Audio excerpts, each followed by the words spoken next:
കുഞ്ഞിച്ചോ മിനാസാൻ welcome back to another video. ഞാൻ നിങ്ങളുടെ സ്വന്തം എക്സ്ട്രാ കോമിക്. നമ്മളിന്ന് എക്സ്പ്ലെയിൻ ചെയ്യാൻ പോകുന്നത് സോളോ ലെവലിംഗ് സീസൺ 4 എപ്പിസോഡ് 2 ആണ്. അഥവാ ചാപ്റ്റേഴ്സ് അല്ല, 150 മുതൽ 152 വരെയാണ്. ഗൈസ്, എനിക്ക് 2 മേജറുള്ള റിക്വസ്റ്റ് ഉണ്ട്. ഫസ്റ്റ് ഓഫ് ഓൾ, നിങ്ങൾ നമ്മുടെ യൂട്യൂബിലുള്ള പോസ്റ്റ് എന്ന് പറയുന്ന ഓപ്ഷൻ എന്തായാലും ചെക്കൗട്ട് ചെയ്യുക. കാര്യം നമ്മൾ വീഡിയോസിനെ പറ്റിയുള്ള എല്ലാ അപ്ഡേറ്റും അതിൻ്റെ അകത്തായിരിക്കും ഇടാൻ പോകുന്നത്. നിങ്ങൾ അത് ശ്രദ്ധിക്കാതെ എത്ര തവണ വന്ന് നമ്മുടെ കമൻറ്റ് ബോക്സിൽ കമൻറ്റ് ചെയ്യാനായിട്ട് ഒരു കാര്യമില്ല. ഞാൻ എല്ലാ ഡീറ്റെയിൽസും അതിനകത്ത് അപ് ടു ഡേറ്റ് ആയിട്ട് പറയുന്നതായിരിക്കും. പിന്നുള്ള റിക്വസ്റ്റ് എന്ന് പറയുന്നത് നമ്മുടെ പേജ് ഒന്ന് സബ്സ്ക്രൈബ് ചെയ്യാനാണ്. ഓൾമോസ്റ്റ് നിങ്ങൾ പലരും, അതായത് നിങ്ങളൊരു 50% ആൾക്കാർ ഇന്ന് സബ്സ്ക്രൈബ് ചെയ്താണ് നമ്മുടെ വീഡിയോസൊക്കെ കാണുന്നത്. ഗൈസ്, നിങ്ങൾ സബ്സ്ക്രൈബ് ചെയ്താൽ മാത്രമേ ഞാൻ വീഡിയോസ് ഇടാൻ നേരത്തിന് നിങ്ങൾക്ക് നോട്ടിഫിക്കേഷൻ വന്ന് അത് നിങ്ങൾക്ക് കാണാനും പറ്റത്തുള്ളൂ. അതേപോലെ അവർ സബ്സ്ക്രൈബേഴ്സിൻ്റെ എണ്ണം കൂടാൻ നേരത്താണ് എനിക്ക് ഒരു മോട്ടിവേഷനൊക്കെ കിട്ടുന്നത്. കാര്യം സോളോ ലെവലിങ്ങിൻ്റെ ഫാൻസാണ് എനിക്ക് ഏറ്റവും കൂടുതൽ സപ്പോർട്ട് തന്നിട്ടുള്ളത്. പിന്നെ ഒരു കാര്യം, സീസൺ 4 എന്ന് പറയുന്നത് സോളോ ലെവലിങ്ങിൻ്റെ ഫൈനൽ സീസണാണ്. ഇത് കഴിഞ്ഞ്, അതായത് സോളോ ലെവലിങ്ങിൻ്റെ സീസൺ 4 അവസാനിച്ചതിന് ശേഷം കുറച്ചധികം മെയിൻ ആയിട്ടുള്ള സ്റ്റോറീസ് ഉണ്ട്. അതായത് ഇതിനിടയ്ക്ക് നടക്കുന്ന പല കാര്യങ്ങളും, എക്സാമ്പിൾ പറയുകയാണെങ്കിൽ ഇഗ്രിസിൻ്റെ ബാക്ക് സ്റ്റോറി, അങ്ങനെ കുറച്ചധികം കാര്യങ്ങൾ വളരെയധികം എൻഗേജിങ് ആയിട്ടുള്ള ഒരു 10-20 ചാപ്റ്റേഴ്സും അതുകൊണ്ട് നിങ്ങളുടെയൊക്കെ സപ്പോർട്ട് ഉണ്ടെങ്കിൽ നമുക്ക് അതും കൂടെ എക്സ്പ്ലെയിൻ ചെയ്യാവുന്നതാണ്. അത് വേണമെന്നുണ്ടെങ്കിൽ താഴെ വേണമെന്ന് കമൻറ്റ് ചെയ്തേക്കുക. അതുപോലെ തന്നെ സോളോ ലെവലിംഗ് എൻഡ് ചെയ്തതിന് ശേഷം സോളോ ലെവലിംഗ് റാഗ്നറോക്ക്, അതായത് ഇതിൻ്റെ സെക്കൻഡ് പാർട്ട് എന്ന് തന്നെ നമുക്ക് പറയാൻ പറ്റും. അതും വേണമെന്നുണ്ടെങ്കിൽ നമുക്ക് എക്സ്പ്ലെയിൻ ചെയ്യാവുന്നതാണ്. എന്തായാലും നിങ്ങൾ സപ്പോർട്ടൊക്കെ കാണുന്ന പ്രതീക്ഷയോടെ ഞാൻ എന്തായാലും വീഡിയോയിലേക്ക് കടക്കുവാണ്. So once again welcome back guys. ഞാൻ നിങ്ങളുടെ സ്വന്തം എക്സ്ട്രാ കോമിക്. നമ്മളിന്ന് എക്സ്പ്ലെയിൻ ചെയ്യാൻ പോകുന്നത് സോളോ ലെവലിംഗ് സീസൺ 4 എപ്പിസോഡ് 2 ആണ്. അങ്ങനെ ചാപ്റ്റർ തുടങ്ങാൻ നേരത്ത് നമ്മുടെ ചെയർമാൻ പറയുന്നുണ്ട്, ഇവൻ ആരാണ്? എനിക്ക് അവൻ്റെ പ്രസൻസ് ഒന്നും ഫീൽ ചെയ്യാൻ സാധിക്കുന്നില്ല. ഇവൻ എനിക്ക് പറ്റുന്ന ഒരു ഒപ്പോണൻ്റ് അല്ല. പെട്ടെന്ന് പുള്ളിക്കാരൻ പറയുന്നുണ്ട്, ഈ ഒരു സ്ഥലം ബാക്കിയുള്ള ലോകത്തിൽ നിന്ന് ചെറുതായിട്ട് ഒന്ന് വിട്ടു നിൽക്കുവാണ്. ഇതെന്താണ്? സ്വപ്നമൊന്നുമല്ലല്ലോ. അടുത്ത സെക്കൻഡിൽ തന്നെ പുള്ളിക്കാരൻ്റെ ശരീരത്തേക്ക് ഒരു അറ്റാക്ക് വന്നിരുന്നു. ഇനിയും നിനക്ക് ഇതൊരു സ്വപ്നമായിട്ട് തോന്നുന്നുണ്ടോ? ഓക്കെ, എനിക്ക് മനസ്സിലായി ഇതാണ് റിയാലിറ്റി എന്ന്. എങ്കിൽ ഞാൻ ഒന്നുകൂടെ നിന്നോട് ചോദിക്കാം, ആരാണ് നീ? എന്താണ് നിനക്ക് വേണ്ടത്? അതുകൊള്ളാം, ഞാനോർത്ത് നിനക്കെന്നെ കണ്ടപ്പോൾ തന്നെ മനസ്സിലാകുന്നു. പക്ഷേ നീ ഇപ്പോഴും ഒരു മനുഷ്യൻ തന്നെയാണല്ലേ. എന്ത് മനുഷ്യനോ? എനിക്ക് നീയുമായിട്ട് സംസാരിക്കാൻ ഒരു ഇൻട്രസ്റ്റും ഇല്ല. പുറത്തേക്ക് വാ, fragment of the brilliant light. നീ പുറത്തേക്ക് വരാത്തത് നിന്റെ വെസൽ ബ്രേക്ക് ആകുമെന്നുള്ള പേടി കൊണ്ടാണോ? അങ്ങനെയാണെന്നുണ്ടെങ്കിൽ നീ എന്തായാലും പുറത്തേക്ക് വാ. കാര്യം അധികം നാളൊന്നും നിന്റെ വെസലിന് ജീവനില്ല. അല്ല, ഇനി നീ പേടിച്ചിട്ടാണെങ്കിൽ നിന്നോട് സംസാരിക്കാൻ എനിക്ക് ഇൻട്രസ്റ്റ് ഇല്ലെന്ന് പറഞ്ഞിട്ട് പുള്ളിക്കാരൻ ഒരു അറ്റാക്ക് ചെയ്യുന്നുണ്ട്. അത്യാവശ്യം വലിയൊരു അറ്റാക്ക് തന്നെയായിരുന്നു. എന്നിട്ട് പുള്ളിക്കാരൻ പറയുന്നുണ്ട്, അവസാനം നീ പുറത്തേക്ക് വന്നല്ലേ. എന്നിട്ട് വീണ്ടും ഒരു അറ്റാക്ക് ചെയ്യുന്നുണ്ട്. പക്ഷേ ആ ഒരു അറ്റാക്ക് ചെയർമാൻ്റെ അടുത്തേക്ക് വരാൻ നേരത്ത് പുള്ളിക്കാരൻ തൻ്റെ കൈ കൊണ്ടിടിച്ച് ദൂരത്തേക്ക് തെറിപ്പിക്കുന്നുണ്ട്. എന്നാൽ അതുപോയി പതിച്ച് ചെയർമാൻ്റെ ഓഫീസിൻ്റെ ഒരു സൈഡിലാണെങ്കിൽ കൂടിയും ആ ചില്ലൊക്കെ പൊട്ടിയിട്ടും ആ ഒരു ഡയമെൻഷൻ പൊട്ടിയിട്ടില്ലായിരുന്നു. അങ്ങനെ the greatest fragment of the brilliant light പുറത്തേക്ക് വന്നിട്ടുണ്ട്. നീ എൻ്റെ ഓഫീസ് ഐസൊലേറ്റ് ചെയ്തല്ലേ. എന്തായാലും അത് ഞാൻ ഇംപ്രസ് ആയിട്ടുണ്ട്. എത്ര നാളായി നിനക്ക് വേണ്ടി ഞാൻ അന്വേഷിക്കാൻ തുടങ്ങിയിട്ട്. ഞാൻ ഒരിക്കലും ഓർത്തില്ല നീ ഇത്ര ബ്രോക്കൺ ആയിട്ടുള്ള ഒരു വെസലിൻ്റെ ഉള്ളിൽ പെട്ട് കിടക്കുമായിരിക്കുമെന്ന്. അത് നിന്റെ പവേഴ്സ് ഒന്നും യൂസ് ചെയ്യാൻ പറ്റാതെ നിങ്ങളെ 7 പേരെ ഞങ്ങൾ കണ്ടെത്തി കഴിഞ്ഞു. ഇനി കൊല്ലാനുള്ള താമസം മാത്രമേ ഉള്ളൂ. നിന്റെ ആ ഫേസ് എനിക്ക് കാണണം. നിന്റെ ആ പ്രൈഡ് പോകുന്നത് എനിക്ക് കാണണം. നിന്റെ ആ വെസലിനെ കൊല്ലാൻ നേരത്ത് നീ ദാരുണമായിട്ട് നിൽക്കുന്നത് എനിക്ക് കാണണം. അപ്പം തന്നെ ചെയർമാൻ കിടന്ന് കാറുന്നുണ്ട്. നിനക്ക് ഇത്രക്ക് ധൈര്യമുണ്ടെങ്കിൽ വാ ഫ്രോസ്റ്റ് മോണാർച്ച് എന്ന് പറഞ്ഞുകൊണ്ട് നീ വീണ്ടും റെസിസ്റ്റ് ചെയ്യണോ? എന്ത് മണ്ടത്തിലാണെന്ന് നോക്കിയേ. നിനക്കൊരു കാര്യം അറിയാമല്ലേ, ഈ ഒരു ഹ്യൂമൻ്റെ ബോഡി ഞാൻ ഓൾറെഡി ടേക്ക് ഓവർ ചെയ്ത് കഴിഞ്ഞു. പക്ഷെ നീയാകട്ടെ ഇപ്പോഴും ആ പവേഴ്സ് ബോറോ ചെയ്യുവാണ്. നിനക്ക് എൻ്റെ എതിരെ എന്ത് ചെയ്യാൻ സാധിക്കും? ഇതും പറഞ്ഞുകൊണ്ട് പുള്ളിക്കാരൻ വലിയൊരു അറ്റാക്ക് തന്നെ ചെയ്യുന്നുണ്ട്. പക്ഷേ നമ്മുടെ ചെയർമാനായിട്ട് പുള്ളിക്കാരൻ്റെ ബ്രൂട്ട് ഫോഴ്സ് കൊണ്ട് തന്നെ അത് ഡിസ്ട്രോയ് ചെയ്തിട്ട് നേരെ നമ്മുടെ മൊണാർച്ച് ഓഫ് ദി ഫ്രോസ്റ്റിനെ നേരെ ചെല്ലുന്നുണ്ട്. ചെയർമാൻ്റെ അറ്റാക്ക് പുള്ളിക്കാരൻ വളരെ സിമ്പിളായിട്ട് തന്നെ ഡോഡ് ചെയ്തിട്ട് ഒരു അറ്റാക്ക് തിരിച്ചു ചെയ്യുന്നുണ്ട്. പക്ഷേ നമ്മുടെ ചെയർമാൻ അത് വളരെ പെട്ടെന്ന് ജസ്റ്റ് മിസ്സിന് ലക്കിയായിട്ടാണ് അത് ഡോഡ് ചെയ്ത് മാറിയത്. എന്നാൽ ആ ഒരു ഗ്യാപ്പിൽ പുള്ളിക്കാരൻ തിരിച്ച് അറ്റാക്ക് ചെയ്യുന്നുണ്ടെങ്കിലും ചെയർമാൻ്റെ ആ ഒരു കൈ ഫുള്ള് അൺഫ്രീസ് ചെയ്ത് കളയും. എന്നാൽ അധികം താമസിക്കാതെ പുള്ളിക്കാരൻ്റെ ബ്രൂട്ട് ഫോഴ്സ് യൂസ് ചെയ്ത് മാത്രം അത് ഡിസ്ട്രോയ് ചെയ്തിട്ട് അവിടെ ഒരു വലിയ യുദ്ധം തന്നെ നടക്കും. അതായത് നമ്മുടെ ചെയർമാനും നമ്മുടെ മൊണാർച്ച് ഓഫ് ദി ഫ്രോസ്റ്റ് തമ്മിലുള്ള ഒരു വലിയൊരു യുദ്ധം. ഇത്രയും പെട്ടെന്ന് തന്നെ ഈ ഒരു ബാറ്റിൽ എനിക്ക് നിർത്തണം. കാര്യം അധികം നേരമൊന്നും ഈ ബോഡിക്ക് പിടിച്ചു നിൽക്കാൻ പറ്റില്ലെന്ന് പറഞ്ഞുകൊണ്ട് നമ്മുടെ മൊണാർച്ച് ഓഫ് ദി ഫ്രോസ്റ്റിനെ പുള്ളിക്കാരൻ ഇടിച്ച് ബാക്കിലേക്ക് ഇടുന്നുണ്ട്. പക്ഷേ ആ ഒരു സമയത്ത് പുള്ളിക്കാരൻ താഴത്തേക്ക് മുട്ടുകുത്തി പോകും. കോപ്പ്, ഞാൻ എൻ്റെ ലിമിറ്റിലെത്തിയോ? കണ്ടില്ലേ, ഇത്രയേ ഉള്ളൂ. നിന്റെ വെസലിന് ഇത്ര മാത്രമേ ചെയ്യാൻ സാധിക്കത്തുള്ളൂ. സത്യം പറയാലോ, വളരെയധികം ഡിസപ്പോയിൻമെൻ്റ് ആണ് നീ എനിക്ക് സമ്മാനിച്ചത്, fragment of the brilliant light. അടുത്ത സെക്കൻഡ് തന്നെ അവൻ അവിടുന്ന് അപ്രത്യക്ഷനായിട്ട് നമ്മുടെ ചെയർമാൻ്റെ തൊട്ട് ഫ്രണ്ടിൽ വന്ന് നിന്ന് അവൻ്റെ നെഞ്ചത്തേക്ക് ഒരു ഐസ് കൊണ്ടുള്ള സാധനം കുത്തി അങ്ങോട്ട് ഇറക്കും. നീ ഇപ്പോൾ മരിച്ചു കഴിഞ്ഞ് അടുത്ത നിന്റെ വെസലിനെ എപ്പോൾ കണ്ടുപിടിക്കും? 1 വർഷം കൊണ്ടോ അതോ 2 വർഷം കൊണ്ടോ? അൺഫോർച്ചുനേറ്റ്ലി ഞങ്ങളുടെ ആർമി ഓൾറെഡി ഇവിടേക്ക് വന്നിട്ടുണ്ട്. അടുത്ത വെസലിനെ നീ കണ്ടുപിടിക്കുന്നതിന് മുമ്പ് തന്നെ ഞങ്ങൾ ഇതെല്ലാം തീർക്കും. നിനക്ക് പറ്റിയ മിസ്റ്റേക്ക് എന്നറിയാവോ? അത് ഈ ലോകത്തിനെ നീ ഇതുപോലെ തന്നെ നിർത്താൻ നോക്കിയതാണ്. എന്ത് പറ്റി? മറ്റൊരു കാലത്തിൽ ശ്രദ്ധ ചെയ്തുകൊണ്ട് ഞങ്ങളെ അങ്ങോട്ട് പെട്ടെന്ന് ഡിഫീറ്റ് ചെയ്യാമെന്നാണ് നീ കരുതിയത്? അത്ര വീക്കായിട്ട് കാണല്ലേ ഞങ്ങളെ? പെട്ടെന്ന് പുള്ളിക്കാരൻ ആ ഐസിൽ കയറി പിടിച്ചിട്ട് പറയുന്നുണ്ട്, നീ എന്താ വിചാരിച്ചത് ഒരു കാര്യമില്ലാതെയാണ് ഞാൻ നീയായിട്ട് ഫൈറ്റ് ചെയ്തതെന്നാണോ? നിങ്ങൾ ചിലപ്പോൾ ഞങ്ങളെപ്പോലെ തന്നെ ഇമിറ്റേറ്റ് ചെയ്യാൻ നോക്കിക്കാണും, പക്ഷേ നീ എന്ന് കാണാത്ത ഒരു ക്രൂഷ്യലുള്ള വേരിയബിൾ ഇവിടെ ഉണ്ട്. വേരിയബിളോ? അതേന്ന് പറഞ്ഞുകൊണ്ട് പുള്ളിക്കാരെ കൊണ്ട് പറ്റാവുന്നത്ര പവർ ഗ്യാദർ ചെയ്തിട്ട് ഒരു അറ്റാക്ക് അങ്ങോട്ട് ചെയ്യും.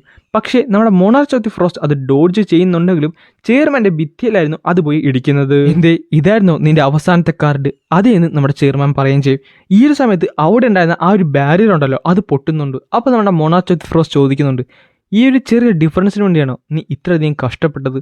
പെട്ടെന്ന് നമ്മുടെ ചെയർമാൻ പറയും, ഇതാണ് പറ്റിയ സമയം, പോകാൻ പറയാൻ നേരത്ത് തന്നെ പുള്ളിക്കാരൻ്റെ ഷാഡോയുടെ അന്ന് ഒരു ഷാഡോ പുറത്തേക്ക് പെട്ടെന്ന് ഓടുന്നുണ്ട്. അതെന്താണ്, ഡിനീസൻസ് ഓഫ് കെയോസ് ആണോ? അല്ല, അത് കണ്ടിട്ട് ഒരു ബ്ലാക്ക് കളർ ഉണ്ടല്ലോ, ഇനി എങ്ങാനും അതെന്ന് പറഞ്ഞുകൊണ്ട് പുള്ളിക്കാരൻ നേരെ പുറത്തേക്ക് ഓടും. ഈ ഒരു സമയത്ത് ജിനുവിൻ്റെ ഷാഡോ സ്പീഡിൽ തന്നെ ഓടുന്നുണ്ടെങ്കിലും അടുത്ത സെക്കൻഡിൽ തന്നെ പുള്ളിക്കാരൻ അതിൻ്റെ പുറകിൽ വന്നിട്ട് ഒരു അറ്റാക്ക് ചെയ്യുന്നുണ്ട്, ഒരു ഹ്യൂജ് ആയിട്ടുള്ള അറ്റാക്ക്. പക്ഷേ പുള്ളിക്കാരൻ അപ്പോഴാണ് ഒരു കാര്യം ശ്രദ്ധിക്കുന്നത്, പുള്ളിക്കാരൻ്റെ അറ്റാക്ക് കംപ്ലീറ്റ് ഒരു കൈ വന്ന് പിടിച്ചിട്ടുണ്ട്. അത് മറ്റാരുമല്ലായിരുന്നു, നമ്മുടെ ജിനു ആയിരുന്നു. ജിനു വന്നിട്ട് അവൻ്റെ കഴുത്തെ പിടിച്ച് വലിച്ചടിപ്പിച്ചിട്ട് ഒരു ചോദ്യം അങ്ങോട്ട് ചോദിക്കും, ആരാടാ നീ? ഐ സെൽഫാണോ? നീ ഷാഡോ മോണാർച്ച് അല്ലേ? എന്നിട്ട് നീ എന്താണ് ഞങ്ങളുടെ ഗ്യാതറിങ്ങിന് വരാഞ്ഞത്? നിനക്ക് ഇത്രയധികം ആർമി ഉണ്ടായിട്ട് നീ എന്താണ് ഞങ്ങളോടൊന്നും പറയാഞ്ഞത്? അല്ല, ഇനി എങ്ങാനും നീയാണോ ആ ക്രൂഷ്യൽ വേരിയബിൾ? അതുകൊണ്ട് അടുത്ത സെക്കൻഡ് തന്നെ പുള്ളിക്കാരൻ ഒരു അറ്റാക്ക് ചെയ്യുന്നുണ്ട്. ജിനുവിൻ്റെ കൈ ഫുള്ള് ഐസിൽ പെട്ടു പോകുന്നുണ്ട്. പക്ഷേ ജിനുവിന് മനസ്സിലായി ഇവനൊരു മേജ് ടൈപ്പ് 100 ആണെന്ന്. അതുകൊണ്ട് തന്നെ തൻ്റെ ഡാഗർ യൂസ് ചെയ്ത് പെട്ടെന്ന് തന്നെ അത് സ്കാറ്റർ ചെയ്ത് കളയുകയും ചെയ്യും. മതി, ഞാൻ എൻ്റെ ജീവൻ വെച്ച് കളിക്കാനല്ല ഇന്നിവിടേക്ക് വന്നത്. എന്തുവാണ് ഇവന് പറയുന്നത്? എന്തേ, നീ ആ കാര്യം മറന്നുപോയോ? നിനക്ക് ആ മനുഷ്യൻ്റെ ജീവൻ രക്ഷിക്കണ്ടേ? ജീവനോ? ആട് ജീവൻ? അല്ല, പറഞ്ഞതുപോലെ ആ ഒരു ഷാഡോ ചെയർമാൻ്റെ നിന്നാണല്ലോ വന്നെന്ന് പറഞ്ഞ് പുള്ളിക്കാരൻ മേലിലേക്ക് നോക്കാൻ നേരത്താണ് ഞെട്ടിത്തെറിച്ചു പോകുന്നത്. കാര്യം ചെയർമാൻ അവിടെ നെഞ്ചത് ഒരു ഊട്ടയായിട്ട് നിൽപ്പുണ്ടായിരുന്നു. ഇനി നീ തന്നെ ചൂസ് ചെയ്യും, നിനക്ക് ഞാനായിട്ട് ഫൈറ്റ് ചെയ്യണോ അതോ അവൻ്റെ ജീവൻ രക്ഷിക്കണമെന്ന് പറഞ്ഞുകൊണ്ട് പുള്ളിക്കാരൻ ഒരു അറ്റാക്ക് ചെയ്യുന്നുണ്ട്. ജിനു പെട്ടെന്ന് തന്നെ തൻ്റെ റൂളേഴ്സ് അതോറിറ്റി യൂസ് ചെയ്യുന്നുണ്ടെങ്കിലും അത് അവിടെ ബലപ്പെട്ടില്ല. കാര്യം അത് ഒരു മൊണാർച്ചിൻ്റെ അറ്റാക്ക് ആയതുകൊണ്ട് തന്നെ ആയിരിക്കണം. അടുത്ത സെക്കൻഡിൽ തന്നെ ജിനു ഒന്നും ആലോചിക്കാതെ നേരെ അവിടേക്ക് ചാടുന്നുണ്ട്. എന്നിട്ട് ജിനു പുള്ളിക്കാരൻ്റെ ഡാഗർ കൊണ്ട് അറ്റാക്ക് ചെയ്യുന്നുണ്ടെങ്കിലും ആ ഒരു അറ്റാക്ക് ആ ഫ്രോസ്റ്റ് മൊണാർച്ചിൻ്റെ അറ്റാക്ക് ഡോഡ് ചെയ്തിട്ട് വീണ്ടും ചെയർമാൻ്റെ നേരെ പോകുന്നുണ്ട്. പക്ഷേ ആ ഒരു സമയത്ത് ജിനു അവിടേക്ക് വന്ന് അത് സക്സസ്ഫുള്ളി തന്നെ ബ്ലോക്ക് ചെയ്ത് മറ്റൊരു സൈഡിലേക്ക് അടിച്ച് വിടുന്നുണ്ട്. ഈ ഒരു സമയത്ത് നമ്മുടെ ഫ്രോസ്റ്റ് മൊണാർച്ച് ഒരു ഗേറ്റ് അവിടെ ക്രിയേറ്റ് ചെയ്യും. എന്നിട്ട് അതിൻ്റെ അകത്തോടെ രക്ഷപ്പെടാൻ പോകും. പെട്ടെന്ന് തന്നെ ജിനു പുള്ളിക്കാരൻ്റെ ഡാഗറൊക്കെ യൂസ് ചെയ്ത് അവിടെ ഒരു ഡാഗർ റഷ് തന്നെ ചെയ്യും. പുള്ളിക്കാരൻ ഓൾമോസ്റ്റ് എല്ലാം ഡോഡ് ചെയ്തെങ്കിലും ഒരു അറ്റാക്ക് അവന് മുതുകത്ത് വന്ന് കൊള്ളുന്നുണ്ട്. ഒരു മേയർ വെസ്ലി എനിക്ക് ഇത്രയും വലിയ ഡാമേജ് തന്നോ? എന്തായാലും കൊള്ളാം. ഞാൻ മൊണാർച്ച് ഓഫ് ദി ഫ്രോസ്റ്റ് ഈ ദിവസം മറക്കത്തില്ല. ഒരു ദിവസം ഞാൻ തിരിച്ചു വരും, നിനക്ക് വേണ്ടി തിരിച്ചു വരും. അന്ന് നീയും നിന്റെ ആർമിയും എൻ്റെ മുമ്പിൽ മരിച്ചിരിക്കും. ഓപ്പ് ആ നായ രക്ഷപ്പെട്ടില്ലെന്ന് പറഞ്ഞിട്ട് ജിനു നേരെ നമ്മുടെ ചെയർമാൻ അടുത്തേക്ക് ചെല്ലുന്നുണ്ട്. ചെയർമാനായിട്ട് ചോരയിൽ കുളിച്ച് കിടക്കുവാണ്. അടുത്ത സെക്കൻഡിൽ തന്നെ ബെറുവിനെ വിളിക്കുന്നുണ്ട്. ബെറുവാട്ടെ ഇത് കേട്ട മതി കേൾക്കാത്ത മതി എത്രയും പെട്ടെന്ന് തന്നെ അവിടേക്ക് വന്നിട്ട്, മൈക്കിങ് താങ്കൾ എന്നെ വിളിച്ചോ, ഹീൽ ചെയ്യ്, ഇവന് എന്ത് വില കൊടുത്താലും നീ ഹീൽ ചെയ്യണം. ബെറു അങ്ങനെ ഹീലിംഗ് സ്റ്റാർട്ട് ചെയ്തിട്ടുണ്ട്. പക്ഷേ എന്നിട്ട് പുള്ളിക്കാരൻ പറയുന്നുണ്ട്, മൈക്കിങ് എന്നോട് ക്ഷമിക്ക്, എൻ്റെ സ്പെൽസ് ഒന്നും വർക്ക് ചെയ്യുന്നില്ല. കാര്യം ചെയർമാൻ്റെ ലൈഫ് അത്രത്തോളം താന്ന് നിൽക്കുമായിരുന്നു. ജിനുവിന് മനസ്സിലായി നോർമൽ ഹീലിംഗ് പോർഷൻസ് ഒന്നും ഇവിടെ വർക്ക് ചെയ്യത്തില്ലെന്ന്. അതുകൊണ്ട് തന്നെ തൻ്റെ എലിക്സർ ഓഫ് ലൈഫ് പുള്ളിക്കാരൻ യൂസ് ചെയ്യുന്നുണ്ട്. എന്നാൽ ആ സമയത്ത് ചെയർമാൻ പുള്ളിക്കാരൻ്റെ കയ്യിൽ കയറി പിടിച്ചിട്ട് പറയും, വേണ്ട, നീ എൻ്റെ അടുത്തേക്ക് വന്നില്ലേ, അത് തന്നെ വലിയ ഉപകാരം. ചെയർമാൻ ഒന്ന് മിണ്ടാതിരിക്കും, ഞാൻ എത്രയും പെട്ടെന്ന് താങ്കളെ ഒരു ഹോസ്പിറ്റലിലേക്ക് എത്തിക്കാം. വേണ്ടടാ, അതുകൊണ്ട് പ്രത്യേകിച്ച് ഉപകാരമൊന്നുമില്ല. ഞാൻ റീസെൻ്റ്ലി ഒരു സുപ്രീം ബീങ്ങുമായിട്ട് ഫേസ് ടു ഫേസ് വന്നു. അവരുടെ പ്ലാൻ എന്ന് പറയുന്നത് നമ്മുടെ ബാക്കിയുള്ളതിനെയും കൂടെ യൂസ് ചെയ്യുന്നതാണ്. ചെയർമാൻ ഒന്ന് മിണ്ടാതിരിക്കുക. ജിനു, സത്യം പറഞ്ഞാൽ താങ്ക്സ്. നിൻ്റെ ഒരു എക്സിസ്റ്റൻസ് ആണ് ഏറ്റവും വലിയ റിലീഫ്. ആരും ഓർത്ത് നിൻ്റെ ഉള്ളിൽ ഇത്രയും വലിയ പവേഴ്സൊക്കെ കാണുന്നു. എന്തായാലും താങ്ക് ഗോഡ്. പക്ഷേ ഞാൻ വിചാരിച്ചതുപോലെ എന്നല്ലായിരുന്നു ഡഞ്ചൻസും ഗേറ്റും ബാക്കിയുള്ള കാര്യങ്ങളൊക്കെ. എടാ, ഒരു ദിവസം നിനക്ക് വലിയൊരു ഡിസിഷൻ എടുക്കേണ്ടി വരും. എന്നാൽ ആ ഡിസിഷൻ എടുക്കാൻ നേരത്ത് നീ എന്ത് വില കൊടുത്തിട്ടായാലും ഹ്യൂമാനിറ്റിയുടെ സൈഡിൽ തന്നെ നിൽക്കണം. എനിക്ക് നിങ്ങളുടെ കൂടെ നിന്ന് തന്നെ ഫൈറ്റ് ചെയ്യണമെന്ന് ആഗ്രഹമുണ്ട്. പക്ഷേ ഈ ബോഡിയും ഞാൻ ജനിച്ച സമയവും അതൊന്നല്ലായിരുന്നു. പക്ഷേ എനിക്ക് റിഗ്രറ്റൊന്നും ഇല്ല കേട്ടോ. കാര്യം എല്ലാം ഞാൻ നിൻ്റെ കയ്യിലും ബാക്കിയുള്ള യങ്ങർ ജനറേഷൻ്റെ കയ്യിലുമാണല്ലോ കൊടുക്കുന്നത്. ജിനു, സത്യം പറഞ്ഞാൽ എനിക്ക് സന്തോഷമേ ഉള്ളൂ. എനിക്ക് അവസാനമായിട്ട് നിന്നെ കാണാൻ പറ്റിയല്ലോ. അതെ, നിന്നെ മീറ്റ് ചെയ്യാൻ പറ്റിയത് ഒരു വലിയ റിലീഫ് തന്നെയാണ് ജിനു. താങ്ക്സ് എന്നും പറഞ്ഞുകൊണ്ട് പുള്ളിക്കാരൻ്റെ ജീവൻ അങ്ങനെ പോയിട്ടുണ്ട്. തൻ്റെ കൈ നേരെ താഴത്തേക്ക് വീഴുന്നുണ്ട്. അങ്ങനെ ചെയർമാൻ മരണപ്പെട്ടിരിക്കുന്നു. ജിൻവുവിന് സത്യം പറഞ്ഞാൽ ഒന്നും ചെയ്യാൻ പറ്റാതെ ചെയർമാനെ കൂടെ ഒന്ന് നിൽക്കാൻ മാത്രമേ സാധിച്ചുള്ളൂ. ജിൻവുവിനൊന്നും പറയാനും പറ്റിയില്ല, ഒന്നും ചെയ്യാനും സാധിച്ചില്ല. അങ്ങനെ ഒരു വലിയൊരു മഴ തന്നെ അവിടെ പെയ്യുവാണ്. പിന്നെ ഈ ന്യൂസ് മുഴുവൻ ലോകത്ത് മുഴുവൻ പടർന്നു. ഒരു കാട്ടുതീ പോലെയായിരുന്നു അത് പടർന്നത്. കാര്യം ബ്രസീലിൽ നിന്ന് കഴിഞ്ഞിടക്ക് കാണാതെ ജോൺസ് എന്ന് പറഞ്ഞ ഒരു മികച്ച ഹണ്ടറിന്റെ ശവം ഒരു നദിയിൽ നിന്ന് കിട്ടി. അത് മാത്രമല്ലാതെ ക്രിസ്റ്റഫർ റീഡും ഇപ്പോൾ നമ്മുടെ ചെയർമാനും, അങ്ങനെ 3 മികച്ച ഹണ്ടേഴ്സാണ് മരിച്ചിട്ടുള്ളത്.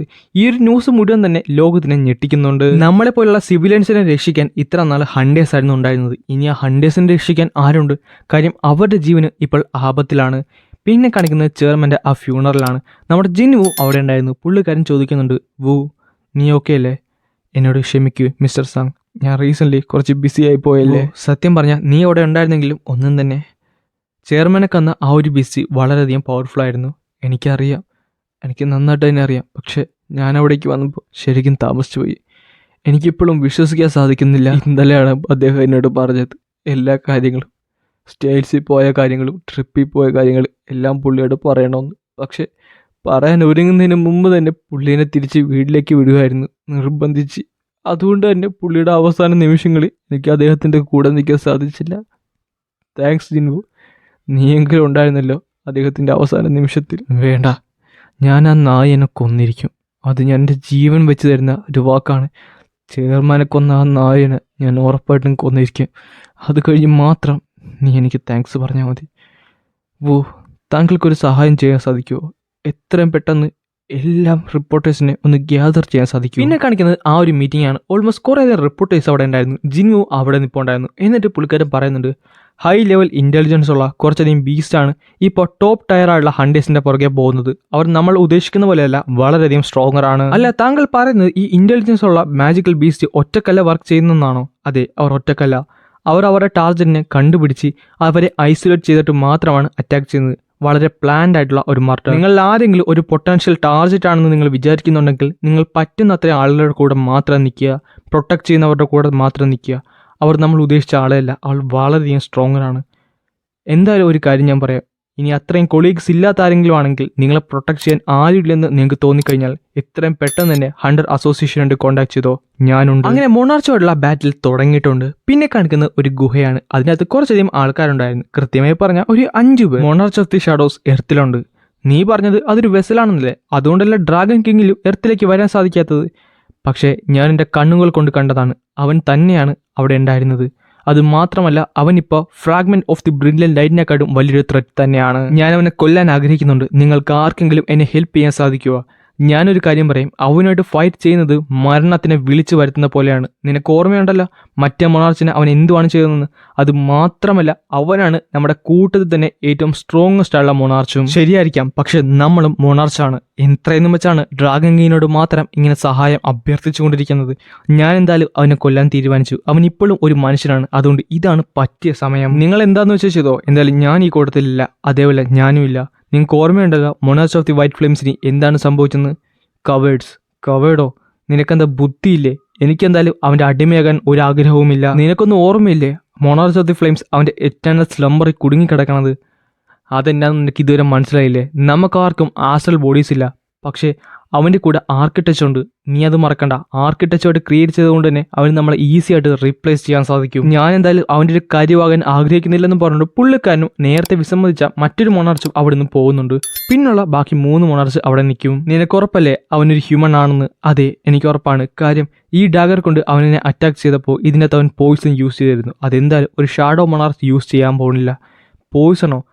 അങ്ങനെയാണെന്നുണ്ടെങ്കിൽ അത് ഉറപ്പായിട്ടും ഒരു മനുഷ്യൻ തന്നെയായിരിക്കും. കാര്യം ഇങ്ങനത്തെ ട്രിക്ക് എന്തായാലും അദ്ദേഹം യൂസ് ചെയ്യാനില്ലെന്ന് എനിക്ക് നല്ല ഉറപ്പുണ്ട്. സോ നിങ്ങൾ എന്നെ സപ്പോർട്ട് ചെയ്യുമോ? അതെ, ഞാൻ നിന്നെ സപ്പോർട്ട് ചെയ്യും.